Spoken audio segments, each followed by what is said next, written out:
தாயி என் மர்மம் இருக்கல்ல மர்மம் எக்க நிறுத்துக்கா மர்மோல எப்ப பார்த்தாலும் குறை சொல்லப்படாதுக்கா எந்த வேலை பார்த்து வச்சாலும் இதுல ஒரு குறை அதுல ஒரு குத்தம் அப்படின்னு சொல்லுது நல்ல வாக்கா இருக்கு நிறுத்துக்கா நிறுத்து எல்லாத்தையும் நிறுத்திரு அல்ல தாயி நான் அப்படிதாக்கா ஒரு காலத்துல உன்ன மாதிரி துணி துவைச்சா என் மரமாட்ட என்ன துணியை துவைச்சிருக்கடி நல்லா இருக்கு அழுக்கு போயிருக்கா கொண்டாடி இருக்கா அப்படின்னு பாத்திரத்தை கழுவிட்டு வந்தா என்னத்த பாத்திரத்தை கழுவுன பளிச்சு மின்னல் அடி கேட்டமா அப்படின்னு சொல்லுவேன் வீட்டை தூத்தா அப்படியே வீட்டுல தரையில சோறு போட்டு திங்கணும் அப்படி அடிக்கணும் மின்னல் அந்த அளவுக்கு பளிச்சு இருக்கணுமே இப்ப என்ன தெரியுமா நடக்கு எங்க வீட்டுல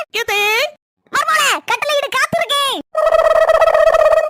இந்த துணி அவ்வளவு அப்படியே பளிச்சு மின்னல் அடிக்க மாதிரி துவச்சு போட்டுட்டு அடுத்த அம்பாரமா குமிஞ்சு கிடக்கு பாத்திரம் அது அவ்வளவு நல்ல அளவோல விலைக்கு வச்சுட்டு வீடெல்லாம் தூத்தெடுத்து வாரி எல்லாத்தையும் தொடச்சு மின்னல் போல பளிச்சிடும் வெண்மை மாதிரி ஆக்கி வைங்க